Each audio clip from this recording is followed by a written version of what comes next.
नमस्कार दोस्तों, learn with RJ में आपका स्वागत है। तो दोस्तों, आज मैं आपके लिए लेकर आया हूँ कॉर्पोरेट अकाउंटिंग सेकंड पेपर के पिछले साल के पेपर को। इसमें दिए हुए 50 क्वेश्चंस को हम हल करेंगे।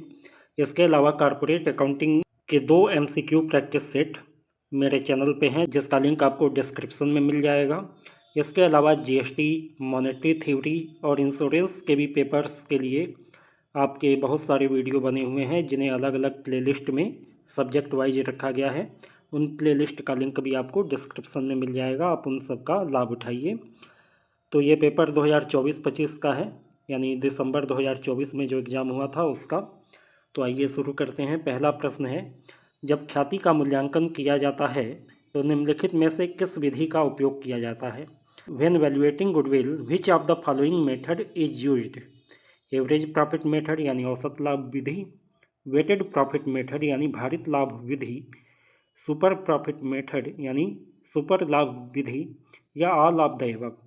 तो यहाँ पे आपका ऑप्शन नंबर डी सही होगा कि इन तीनों विधियों का यूज किया जाता है गुडविल के वैल्यूएशन के लिए। अगला प्रश्न है, निम्नलिखित में से कौन सा चर कंपनी की ख्याति पर कोई प्रभाव नहीं डालता है? Which of the following variable has no impact on the company's goodwill? The managerial effectiveness of a corporation यानी किसी निगम की प्रबंधकीय प्रभावशीलता, नेचर ऑफ बिजनेस यानी व्यवसाय की प्रकृति, customers location are determined by a company's customer यानी ग्राहकों के स्थान यानी कंपनी के ग्राहकों के द्वारा निर्धारित किए जाते हैं, या नन ऑफ द एबव। तो यहाँ पे आपका ऑप्शन नंबर सी सही होगा। देखिए, ऑप्शन ए में जो मैनेजेरियल इफेक्टिवनेस की बात की गई है, ये भी इंटरनल फैक्टर है। नेचर ऑफ बिजनेस भी इंटरनल फैक्टर है और ये कंपनी के गुडविल पे प्रभाव डालता है। लेकिन कस्टमर्स की जो लोकेशन है ये एक्सटर्नल फैक्टर है, ये ग्राहकों के ऊपर निर्भर होता है, कंपनी इसे कंट्रोल नहीं कर सकती है और इसका गुडविल पे भी कोई प्रभाव नहीं पड़ेगा। अगला प्रश्न है, on the annuity basis goodwill will be computed by. वार्षिकी के आधार पर ख्याति की गणना इस प्रकार से की जाती है। The discounted value of predicted future benefit is added together यानी पूर्वानुमानित भावी लाभों के छूटे हुए मूल्य को एक साथ जोड़ा जाता है।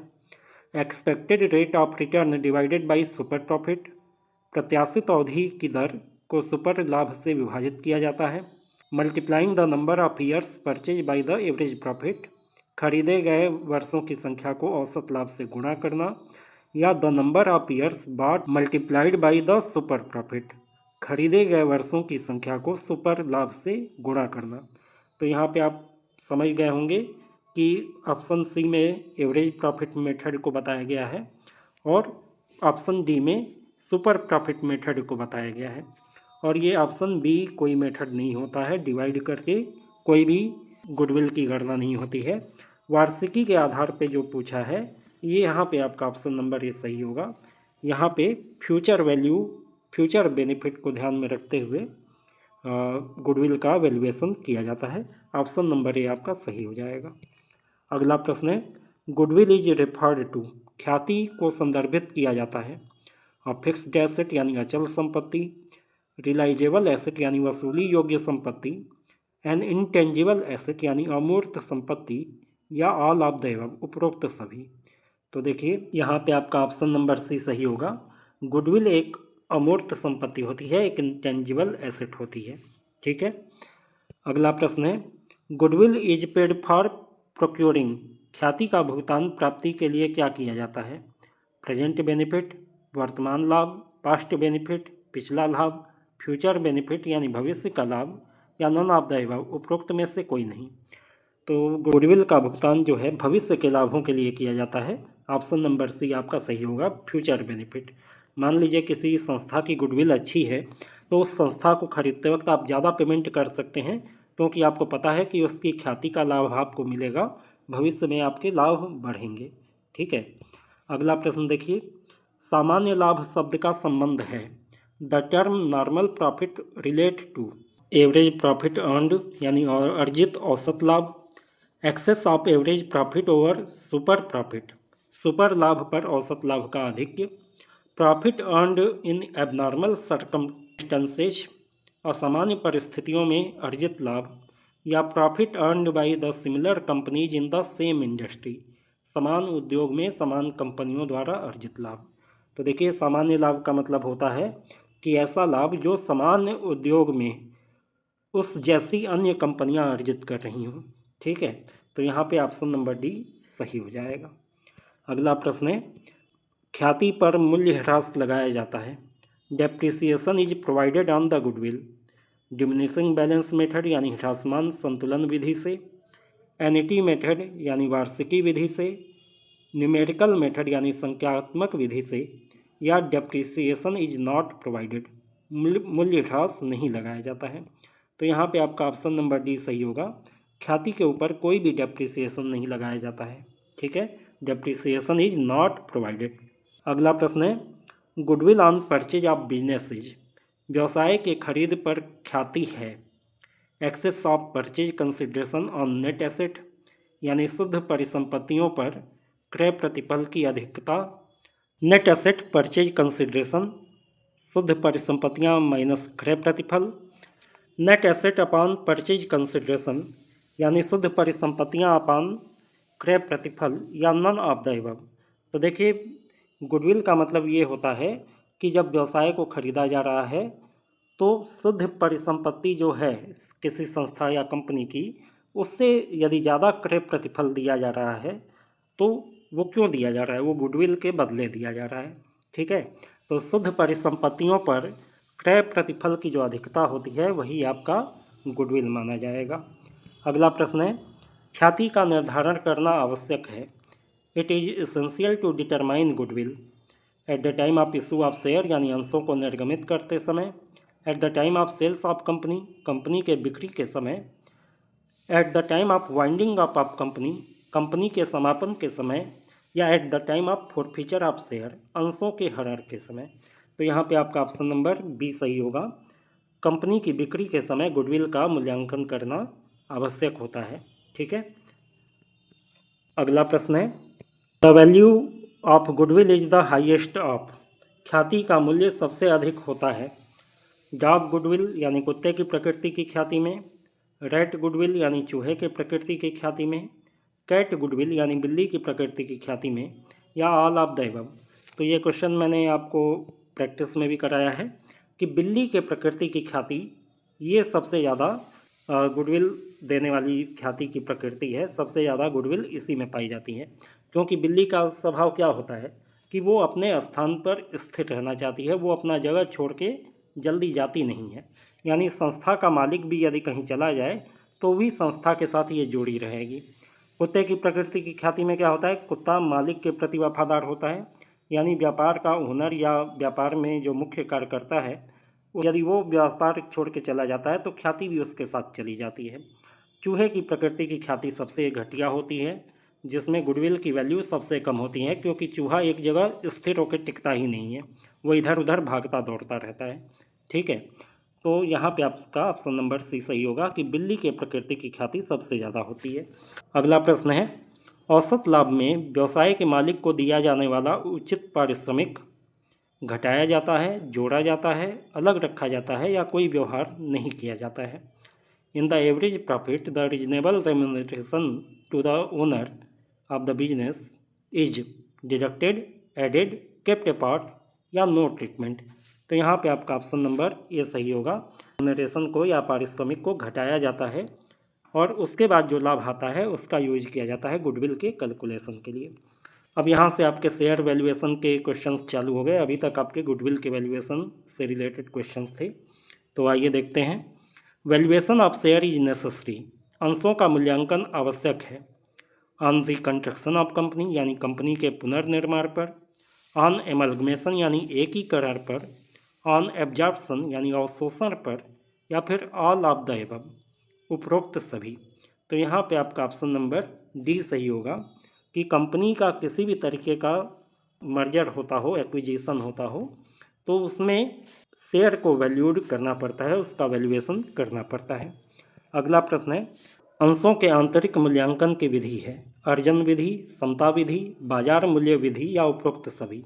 The intrinsic valuation method of the share is yield method, equity method, market value method, या ऑल ऑफ द एबव। तो यहाँ पे देखिए वास्तव में अंशों का आंतरिक मूल्यांकन जो है नेट एसेट मेथड के माध्यम से होता है, नेट एसेट मेथड। लेकिन यहाँ पे इस मेथड को ऑप्शन में नहीं दिया गया है।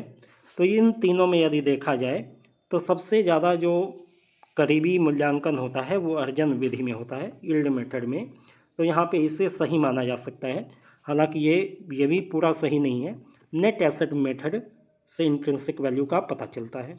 ठीक है, अगला प्रश्न है the nominal value of share which is secured by the security of the asset is generally.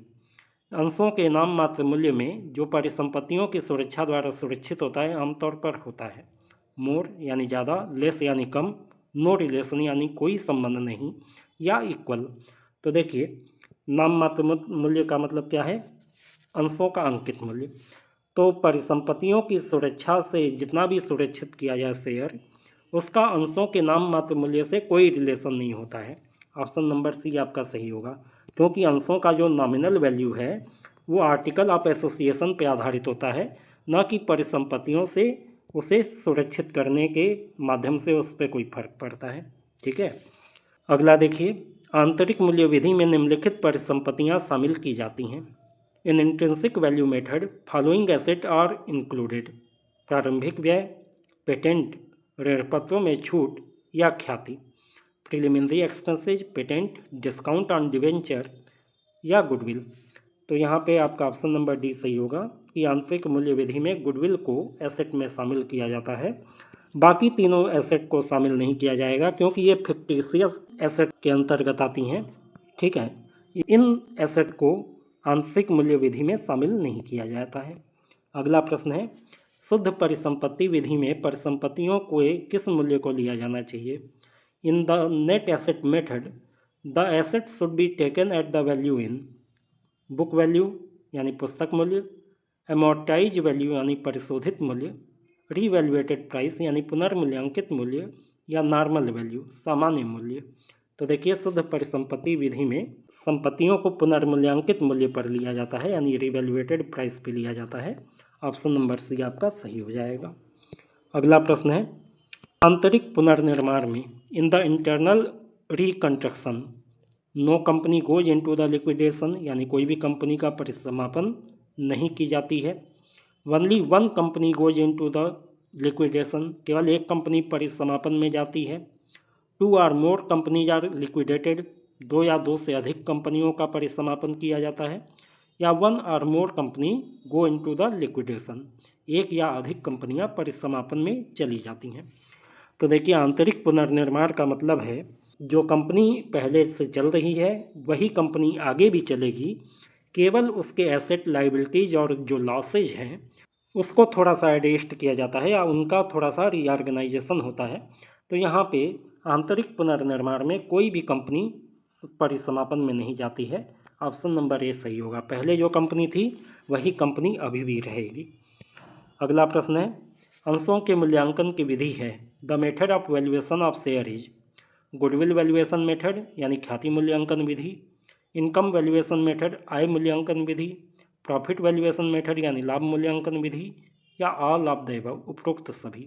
तो देखिए ये तीनों ही विधियां जो हैं अंशों के मूल्यांकन में काम में आती हैं। ऑप्शन नंबर डी आपका सही हो जाएगा, ऑल ऑफ द अबव। अगला प्रश्न है निवेशक के दृष्टिकोण से अंशों के मूल्यांकन की सबसे उपयुक्त विधि कौन सी है।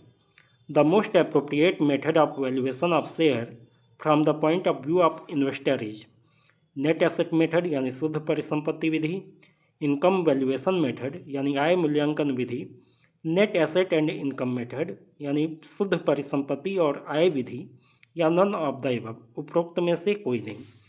तो देखिए निवेशक क्या खोजता है, अर्निंग खोजता है। अर्निंग का मतलब क्या हुआ, इनकम। ठीक है, तो एक इन्वेस्टर को क्योंकि अर्निंग या इनकम से मतलब होता है, इसलिए अंशों के मूल्यांकन की आय मूल्यांकन विधि इन्वेस्टर के नज़रिए से सबसे बेहतर मानी जाती है। अगला प्रश्न है अंशों के मूल्यांकन के संबंध में नियोजित पूंजी का क्या अर्थ है। In the respect of valuation of share the implied capital means cost price of all asset यानी सभी परिसंपत्तियों का लागत मूल्य, market value of all asset यानी सभी परिसंपत्तियों का बाजार मूल्य, book value of all asset यानी सभी परिसंपत्तियों का वही मूल्य, या ऑल ऑफ द अबव, उपरोक्त में से सभी। तो यहाँ पे आपका ऑप्शन नंबर सी सही होगा। अंशों के मूल्यांकन के समय जो नियोजित पूंजी यूज की जाती है, शब्द यूज किया जाता है, उसका मतलब होता है book value of all the asset, यानी जिस रेट पर संपत्तियों को बैलेंस शीट में दिखाया गया है। अगला प्रश्न है, शुद्ध परिसंपत्तियों की राशि को अंशों की संख्या से विभाजित करने पर प्रति अंश का मूल्य होगा। द वैल्यू ऑफ पर share on division of amount of the net asset by number of the share will be. तो यहाँ पे आपका ऑप्शन नंबर ए सही होगा, इंट्रिंसिक वैल्यू। मैंने आपको बताया था ना, इंट्रिंसिक वैल्यू निकालने के लिए शुद्ध परिसंपत्ति विधि का प्रयोग किया जाता है, नेट एसेट मेथड का यूज किया जाता है। वही बात यहाँ पे आपकी आ गई। अगला प्रश्न है, अंशों के मूल्यांकन की आर्थिक चिट्ठा विधि को जाना जाता है। The balance sheet method of the valuation of share is known as. शुद्ध परिसंपत्ति विधि, परिसंपत्ति मूल्यांकन विधि, परिसंपत्ति धारण विधि, या उपरोक्त सभी।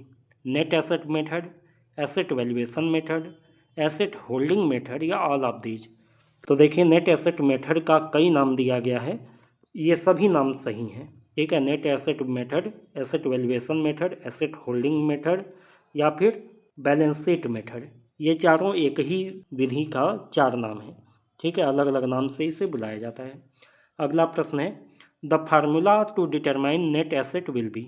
शुद्ध परिसंपत्ति निर्धारित करने का सूत्र क्या होगा? तो ये तो बड़ा ही आसान है, total asset minus external liabilities. यहाँ पे आपका ऑप्शन नंबर बी में दिया हुआ है, कुल संपत्ति माइनस कुल बाहरी दायित्व, total asset minus external liabilities. Option number B आपका सही हो जाएगा। अगला प्रश्न है, जब कोई मौजूदा कंपनी किसी अन्य कंपनी या कंपनियों का व्यवसाय अपने हाथ में ले लेती है तो उसे क्या कहा जाता है? When one of the existing company take over business of another company or companies, it is known as amalgamation यानी एकीकरण, एब्जॉर्प्शन यानी अवशोषण, इंटरनल रिकंस्ट्रक्शन यानी आंतरिक पुनर्निर्माण, या एक्सटर्नल रिकंस्ट्रक्शन बाहरी पुनर्निर्माण। तो यहाँ पे आपका ऑप्शन नंबर बी सही होगा। जब एक मौजूदा कंपनी अन्य कंपनियों का अधिग्रहण कर लेती है या उसके व्यवसाय को अपने हाथ में ले लेती है तो उसे एब्जॉर्प्शन कहा जाता है, यानी एक कंपनी ने दूसरी कंपनी को सोख लिया। ठीक है, अगला प्रश्न है, क्रय मूल्य की गणना करते समय परिसंपत्तियों के निम्नलिखित मूल्यों पर विचार किया जाता है। While calculating purchase price the following value of the asset are considered: book value, revised value, average value, या मार्केट वैल्यू। वही मूल्य, संशोधित मूल्य, औसत मूल्य, या बाजार मूल्य। तो यहाँ पे आपका ऑप्शन नंबर बी सही होगा, रिवाइज्ड वैल्यू यानी संशोधित मूल्य। जब क्रय होता है किसी बिजनेस का तो उस समय बिकने वाली जो भी कंपनी है उसके एसेट को एक बार रिवैल्यूएशन किया जाता है, ये पता लगाया जाता है उसका वर्तमान में क्या मूल्य है उनकी एसेट का, और उसके आधार पे क्रय मूल्य का निर्धारण किया जाता है। नई कंपनी से प्राप्त अंशों को दर्ज किया जाता है। Share received from the new company are recorded at face value यानी अंकित मूल्य पर, एवरेज प्राइस यानी औसत मूल्य पर, मार्केट वैल्यू यानी बाजार मूल्य पर, या नन ऑफ द अबव, उपरोक्त में से कोई नहीं। तो यहाँ पे आपका ऑप्शन नंबर ये सही होगा कि कभी भी नई कंपनी से प्राप्त अंशों को अंकित मूल्य पर दिखाया जाता है।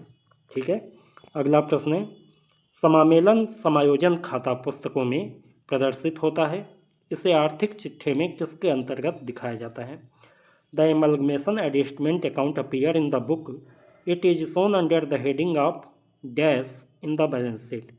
तो इसे रिजर्व एंड सरप्लस के कैटेगरी में रखा जाता है। ऑप्शन नंबर ए आपका सही होगा, संचय और अधिशेष।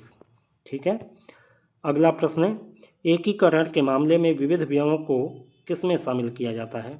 इन case of amalgamation miscellaneous expenses are shown in. तो इसे वसूली खाता में दिखाया जाता है। ऑप्शन नंबर डी सही होगा, रियलाइजेशन अकाउंट। ठीक है, जब भी कोई एकीकरण या मर्जर होता है तो ऐसे केस में वसूली खाता बनाया जाता है जिसमें सभी प्रकार के खर्चों को और सभी प्रकार की आमदनी और लाभ को इसमें एक साथ दिखाया जाता है रियलाइजेशन अकाउंट में। अगला प्रश्न है, यदि विनिमय किए गए अंशों के आंतरिक मूल्य समान नहीं है तो अंतर का भुगतान किया जाता है। If the intrinsic value of share exchange are not equal the differences is paid in, तो इनका भुगतान नकद में किया जाता है। ऑप्शन नंबर ए आपका सही हो जाएगा। अगला प्रश्न है, किसके मामले में एक मौजूदा कंपनी किसी अन्य कंपनी के व्यवसाय को संभालती है और कोई नई कंपनी नहीं बनती है? In case of what one existing company take over the business of another company and no new company is formed. तो यहाँ पे भी आपका ऑप्शन नंबर बी सही होगा। अभी हमने देखा था एब्जॉर्प्शन में क्या होता है, एक पुरानी कंपनी अन्य कंपनियों को, छोटी कंपनियों को अपने में समाहित कर लेती है, उन्हें सोख लेती है, ठीक है, अवशोषण में ऐसा होता है। अगला प्रश्न है, क्रय प्रतिफल की गणना की शुद्ध परिसंपत्ति विधि के अंतर्गत जो परिसंपत्तियां नहीं ली जाती हैं वे हैं the asset which are not taken under the net asset method of calculating purchase consideration is. तो पहले भी मैंने बताया है कि फिक्टिशियस एसेट को नहीं लिया जाता है, और यहाँ पे जो भी एसेट दिए गए हैं इसमें अंश निर्गमन व्यय ये फिक्टिशियस एसेट में आता है। ऑप्शन नंबर डी आपका सही हो जाएगा। इसे नेट एसेट मेथड में वैल्यूएशन के दौरान शामिल नहीं किया जाएगा। अगला प्रश्न है, दो कंपनियों के विलय में दोनों कंपनियों का अस्तित्व समाप्त हो जाता है, दोनों कंपनियां जारी रहती हैं, कोई एक कंपनी जारी रहती है या उपरोक्त में से कोई नहीं। In amalgamation of two companies both companies lose their existence, both companies continue, any one company continues या नन ऑफ द एबव। तो यहाँ विलय की बात हो रही है, यानी कि मर्जर की बात हो रही है। एमलगमेशन शब्द दिया है लेकिन वास्तव में ये मर्जर से रिलेटेड है। तो जब मर्जर होता है तो क्या होता है, कंपनी ए कंपनी बी दोनों एक नई कंपनी फार्म होती है सी नाम से, और इसमें ए के भी सारे एसेट लाइबिलिटीज चले जाते हैं, बी के भी सारे एसेट लाइबिलिटीज चले जाते हैं, और ए बी दोनों खत्म हो जाती है और सी नाम से एक बड़ी कंपनी अस्तित्व में आ जाती है। तो जब इनका विलय का बात होगा तो दोनों कंपनियों का अस्तित्व समाप्त हो जाता है। ऑप्शन नंबर ए आपका सही हो जाएगा, ठीक है। अगला प्रश्न है, जब क्रय करने वाली कंपनी क्रय प्रतिफल का भुगतान करती है तो वो उसे निम्न में से किस में डेबिट करती है? When purchasing company pays purchase consideration it will be debited to business purchase account यानी व्यवसाय क्रय खाता, एसेट अकाउंट यानी परिसंपत्ति खाता, liquidator of vendor company's account विक्रेता के परिसमापक का खाता, या परचेजिंग कंपनी अकाउंट क्रय करने वाली कंपनी का खाता। तो यहाँ पे आपका ऑप्शन नंबर ए सही होगा, विक्रेता कंपनी के परिसमापक का खाता, ठीक है। ऑप्शन नंबर सी सही हो जाएगा। अगला प्रश्न है, जब क्रयकर्ता कंपनी परिसमापन व्यय वहन करती है तो वह व्यय को निम्न में से किस में डेबिट करेगी? When the purchasing company's bears the liquidation expenses it will be debit to expenses to vendor company's account यानी विक्रेता कंपनी के खाते में, बैंक अकाउंट बैंक खाते में, गुडविल अकाउंट ख्याति खाते में, या डेटर्स अकाउंट देनदार खाते में। तो यहाँ पे आपका ऑप्शन नंबर सी सही हो जाएगा कि इसे गुडविल अकाउंट में ट्रांसफ़र किया जाएगा, ठीक है। एक तरीके से क्रयकर्ता कंपनी खर्च कर रही है, यानी वो एक एक्स्ट्रा पैसा दे रही है ना, किस लिए देगी? एज अ गुडविल देगी, ठीक है। अगला प्रश्न है, AS 14 के अनुसार क्रय प्रतिफल देय है। As per accounting standard 14 purchase consideration is payable to. तो देखिए ये हमेशा शेयर धारकों को दिया जाता है, यानी share holders. Option number A आपको सही हो जाएगा, क्योंकि शेयर धारक ही जो है या अंश धारक जो हैं यही कंपनी के रियल स्वामी माने जाते हैं। अगला प्रश्न है, जब क्रयकर्ता कंपनी किसी विशेष दायित्व को नहीं लेती है और विक्रेता कंपनी उस दायित्व का भुगतान करती है तो वह उसे कहाँ डेबिट करेगी? When the purchasing company does not take over a particular liability and the vendor company pay that liability, it will debit it to realization account, bank account, liquidity account या क्रेडिटर अकाउंट। तो मैंने अभी आपको बताया है जितना भी लेन then होता है रियलाइजेशन अकाउंट के माध्यम से ही होता है। ऑप्शन नंबर ए आपका सही हो जाएगा। अगला प्रश्न है, जब शुद्ध परिसंपत्तियां खरीद मूल्य से कम होती हैं तो अंतर क्या होगा? When the net asset are less than the purchase consideration, the difference will be। तो सीधी सी बात है, वो गुडविल के रूप में गुडविल खाते में डेबिट किया जाएगा। ऑप्शन नंबर ए आपका सही हो जाएगा, ठीक है। टोटल एसेट की तुलना में जितना भी एक्स्ट्रा पेमेंट हुआ है वो गुडविल खाते में डेबिट किया जाएगा। अगला प्रश्न है, क्रय प्रतिफल की गणना करते समय परिसंपत्तियों के किस मूल्य पर विचार किया जाना चाहिए? While calculating purchase consideration, value of asset is to be considered book value यानी बही मूल्य, रिवैल्यूएटेड प्राइस यानी कि मूल्यांकित मूल्य, एवरेज प्राइस यानी औसत मूल्य, या कैपिटल पूंजी। तो देखिए क्रय प्रतिफल की गणना करते समय रिवैल्यूएटेड प्राइस को यूज किया जाता है।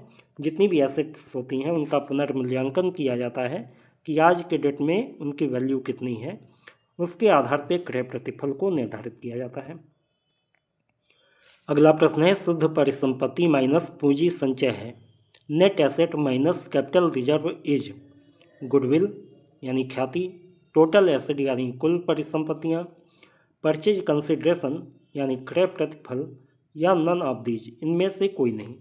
तो देखिए शुद्ध परिसंपत्ति में से जब पूंजी संचय को घटा दिया जाता है तो क्रय प्रतिफल यानी परचेज कंसिडरेशन प्राप्त होता है।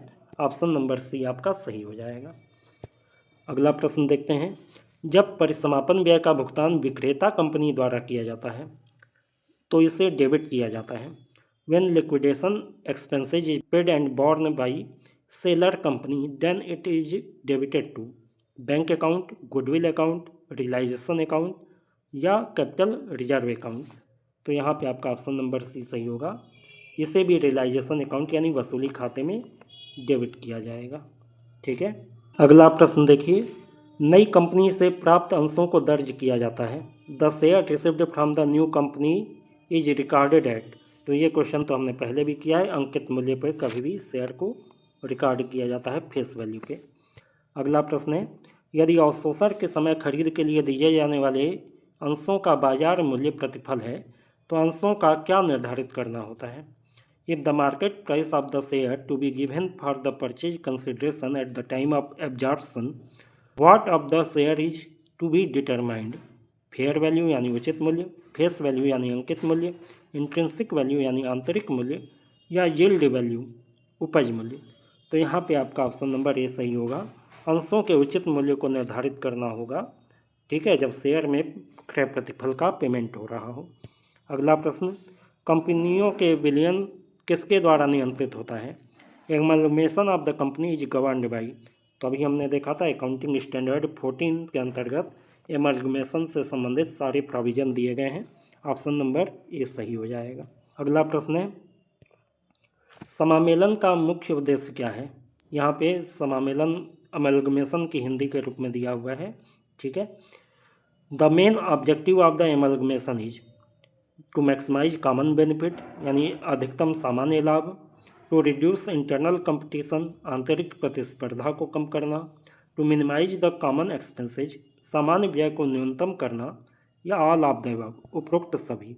तो यहाँ पे आपका ऑप्शन नंबर डी सही होगा कि एमलगमेशन का मेन ऑब्जेक्टिव ये तीनों ही होता है कि एक तो प्रॉफिट को मैक्सिमाइज किया जाए, खर्चों को कम किया जाए और कंपटीशन को भी कम किया जाए।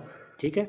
अगला प्रश्न है, देयता के बही मूल्य और देयता के वास्तविक भुगतान के बीच का अंतर कहाँ स्थानांतरित किया जाता है?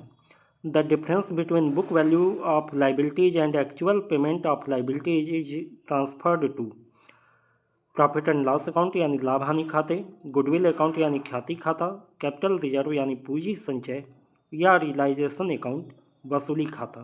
तो यहाँ पे आपका ऑप्शन नंबर डी सही होगा, रियलाइजेशन अकाउंट या वसूली खाता।